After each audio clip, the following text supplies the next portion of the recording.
Minal aidin wal faizin, maafkan lahir dan batin. Selamat para pemimpin, rakyatnya adil terjamin. Kepada para pemirsa Cokro TV, selamat merayakan Hari Raya Idul Fitri 1443 Hijriah. Selamat Lebaran buat semua teman-teman. Minal aizin wal faizin, mohon maaf lahir dan batin.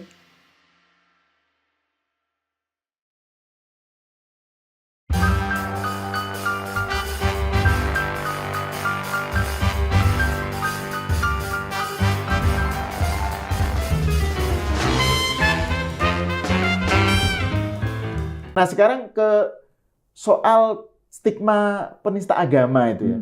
Itu kan di tulisannya Mas Helmi kan menyebut beberapa contoh ya soal misalnya gagasan terbaru Bang Ade soal bahwa sholat itu di dalam Quran itu hanya 3 waktu.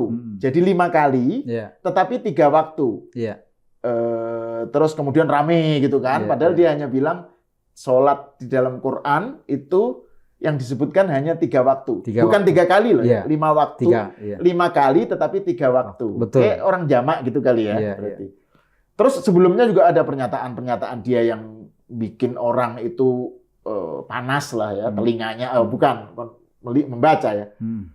Atau juga video sih, nonton di YouTube, di Cokro TV maupun di tulisan-tulisannya itu yang panas gitu dengan ide-ide atau gagasan atau pandangan Bang Ade yang kontroversial, dianggap kontroversial. Itu kenapa, Mas?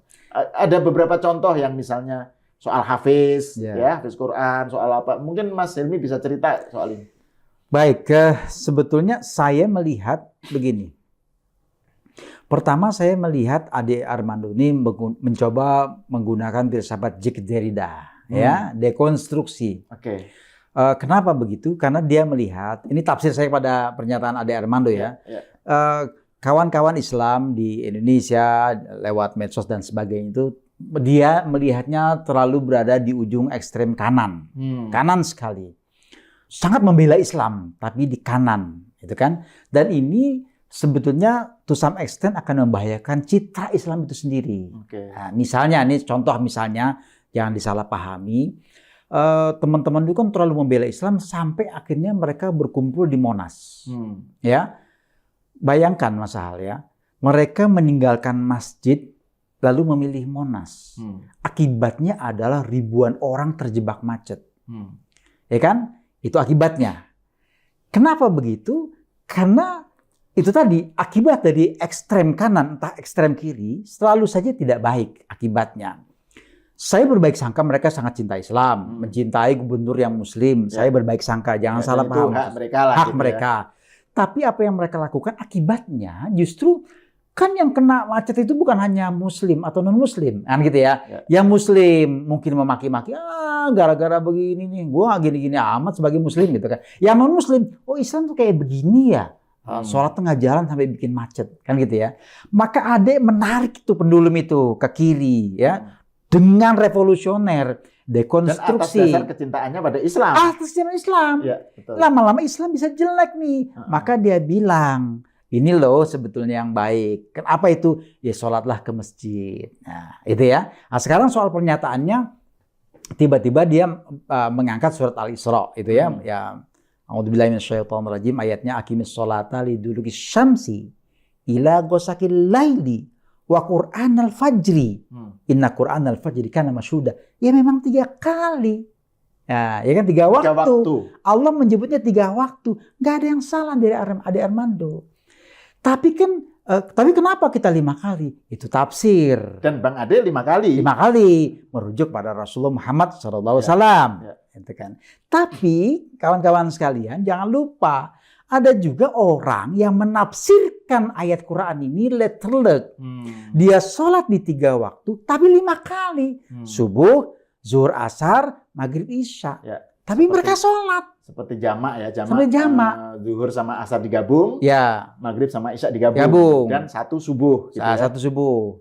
Itu kan tafsir. Ya. Dan dilakukan oleh jutaan orang. Mereka bernama kaum Syiah.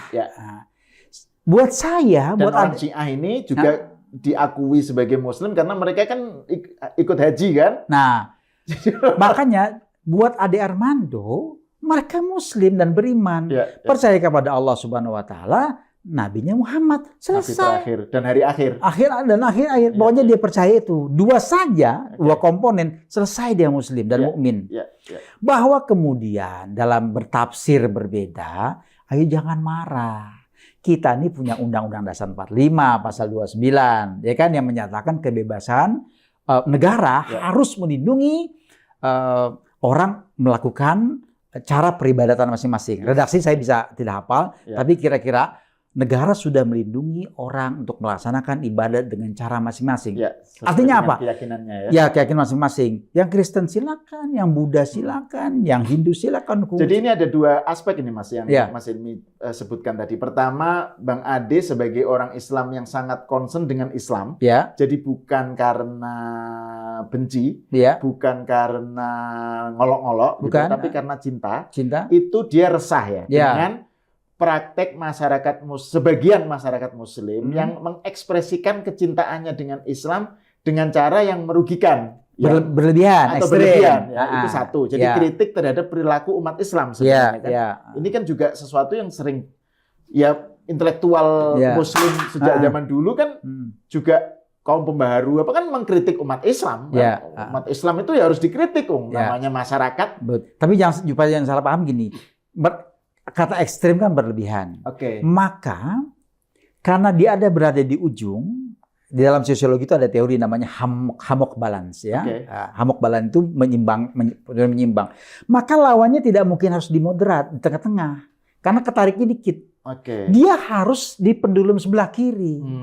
Jadi paling kanan, Ade di paling kiri, dekonstruksi. Ya kan?